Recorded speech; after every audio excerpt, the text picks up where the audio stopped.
Hola a todos. Hoy vamos a meternos de lleno en un tema que es, sin duda, el corazón de muchos de los conflictos y transformaciones de Bolivia, la lucha por la tierra.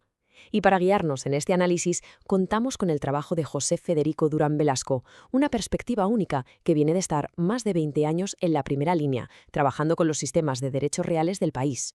Y esta frase lo resume a la perfección, porque en Bolivia, hablar de tierra no es hablar solo de metros cuadrados o de valor de mercado, es hablar de historia, de identidad, de justicia, es hablar del alma de una nación. Para entender por qué este tema sigue tan vivo hoy en día, tenemos que hacer un viaje en el tiempo.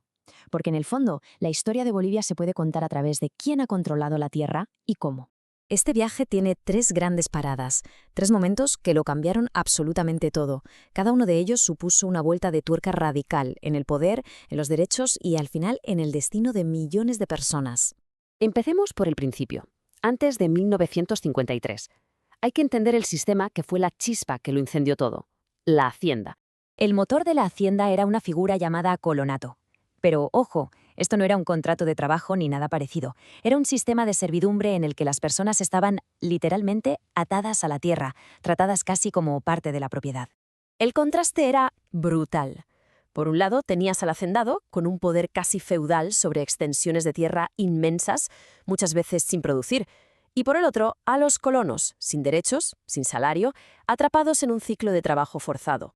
Claro, un sistema tan desigual era una olla a presión. La tensión se acumuló durante décadas, hasta que, inevitablemente, estalló con la Revolución de 1952. Y de esa revolución nació, solo un año después, una reforma agraria que cambiaría la historia. Y en el corazón de esa reforma había un lema, una idea potentísima que lo resumía todo. La tierra es de quien la trabaja. Esto no fue solo un eslogan, fue el principio que buscaba dinamitar el viejo orden desde sus cimientos.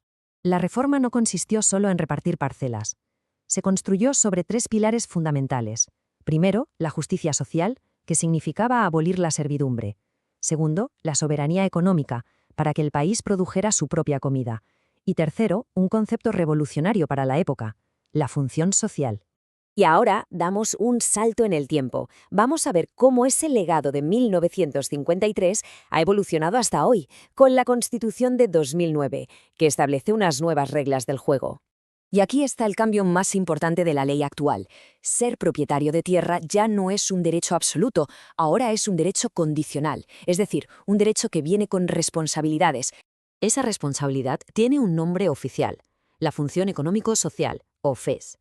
¿Y esto qué quiere decir en la práctica? Pues muy sencillo, que si tienes tierra agrícola de cierto tamaño, tienes la obligación de hacerla producir. La ley, eso sí, tiene sentido común. No le pide lo mismo a una pequeña familia que vive de su huerto que a una gran empresa agroindustrial. Por eso diferencia entre la función social, para las pequeñas propiedades, y la función económico-social, o FES, para las medianas y grandes. Bueno, ¿y cómo se comprueba que alguien cumple con la FES? Pues el Estado tiene una especie de checklist con 4 puntos clave. Revisa que la tierra sea productiva, que genere empleo digno, que sea sostenible y que haya inversión. Vale, todo esto suena muy coherente sobre el papel, pero ¿cómo se lleva a la práctica? ¿Cómo funciona la ley en el mundo real? Pongamos un ejemplo muy claro. Imaginemos una empresa que tiene, digamos, 4.000 hectáreas, pero solo cultiva la mitad. La otra mitad la tiene ahí, parada, sin producir, simplemente esperando a que su valor suba. ¿Qué pasa en ese caso? Pues la respuesta de la ley es muy contundente. El Estado puede intervenir y recuperar esa tierra improductiva. Y esta acción tiene un nombre específico, reversión. Y esto es crucial. La reversión no es una expropiación en la que el Estado te compra la tierra. No, es una sanción. Es la consecuencia de no haber cumplido con la obligación de hacer producir la tierra. Por lo tanto, vuelve al Estado sin que haya una compensación económica. Y por supuesto, esta no es una decisión que se tome a la ligera. El Instituto Nacional de Reforma Agraria, el INRA, sigue un proceso muy riguroso de 3 pasos. Primero, recopila datos. Segundo, envía técnicos al campo para inspeccionar. Y tercero, utiliza tecnología, como imágenes por satélite, para confirmar que la actividad productiva es real y constante. Y para asegurarse de que el fantasma del antiguo latifundio no vuelva nunca más, la Constitución de 2009 puso un tope, un límite muy claro. Ninguna nueva propiedad agraria puede superar las 5.000 hectáreas. Es una especie de cortafuegos para evitar la concentración excesiva de tierra. Como vemos, el concepto de propiedad de la tierra en Bolivia ha hecho un viaje increíble. Ha pasado de ser una herramienta de opresión a ser un derecho que conlleva una gran responsabilidad. La gran pregunta ahora es si este marco legal será capaz de equilibrar la justicia social, la producción de alimentos y la sostenibilidad en un futuro que, como sabemos, es cada vez más complejo.